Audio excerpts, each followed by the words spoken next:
but trust me, they'll cooperate. You must like Occupy Wall Street because Absolutely. they're really against what happened in terms of there's no fair rules down on Wall Street. People are getting rich with like Romney and the leverage buyout and Bain and all that kind of stuff. They're saying, wait a second, let's make the playing field level.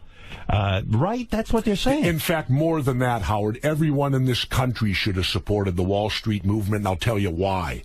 All they were doing was exercising their First Amendment rights. Right. Whether you agreed or disagreed with them, you should have supported it because someday you may want to. Right. And now you're going to get run off with pepper spray and dogs. Do you know what they did? For assembling. Yeah. Oh, you can get arrested now for assembling. Right. I mean, these two parties ignore the Bill of Rights. They ignore the Constitution. I need to tell. I don't fly anymore.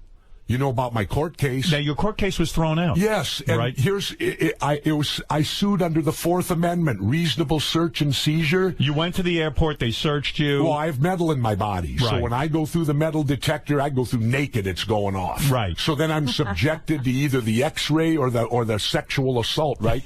So I sued under my Fourth Amendment. The cowardly judge rules she doesn't have jurisdiction. That's what they do. We found out every court case against Homeland Security and TSA is thrown out.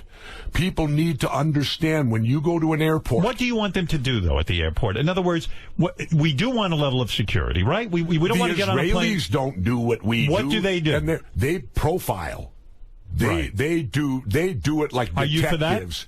At an airport, I'd rather have So that. if an Arab guy comes up to the thing, he should be pulled into it, strip search him, well, right? Not necessarily strip search, but they should pay attention to the people that look like they would. Well, I don't know. The Israelis are very successful. So they must have some method, you're saying. Going back to me, Howard, right. How am I a threat? I've been flying for 30 years. I've been a governor. I've been a mayor. But they have to treat everyone the same way. That's the way they do it. Well, let me give you a story on that, if I may. Okay. I was actually the governor, and it was right after 9/11, and I had to go to California for business. We didn't know when I would return. They bought me a one-way ticket. Yeah, I got to the Minneapolis airport, and they yanked me. The governor. The governor. Yeah. And so this kid. You got no respect. Well, this kid's giving me, and searching me, and I looked at him and said, when does common sense enter into this? And he goes, what do you mean, sir? I said, well, when's the last time a current governor attempted to hijack a plane? and he had your answer, Howard. Right. A good answer. He said, well, we have to treat everyone equal. Okay. And I said, okay, I'm going to ask you a second time. When does common sense enter? He goes, well, what do you mean?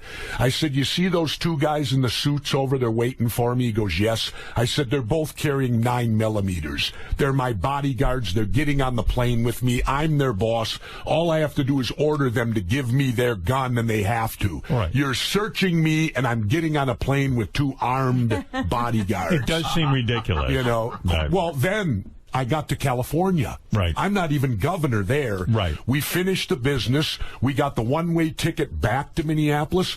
California didn't even make me go through the airport. CHP drove me out on the tarmac, brought me up to the side of the plane, loaded me on before the people even got there. So your point is well taken. They had some common sense in California. They kind of understood that you're the governor, and probably you would not be doing an act of terrorism. And I don't think that most governors are terrorists. Right. Although you might question that with Democrats and Republicans. What do you think of this guy, Paul Ryan, who is running for vice president, when he says, I just saw this over the weekend, he actually said intelligent people will not vote Republican. I think that's Santorum.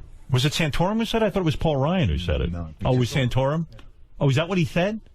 Santorum said that. And his theory, he said that intelligent people will not vote Republican. It wasn't Paul Ryan. I stand corrected. I thought it was.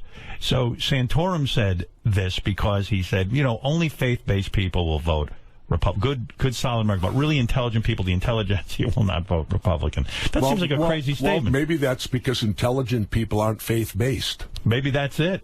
Because after all, if, like I do, I put God right with the Easter Bunny, the Tooth Fairy, and Santa. Well, you make a good point. If somebody said to you, I pray to the Easter Bunny, you'd say, well, you're a lunatic, you have to be locked up.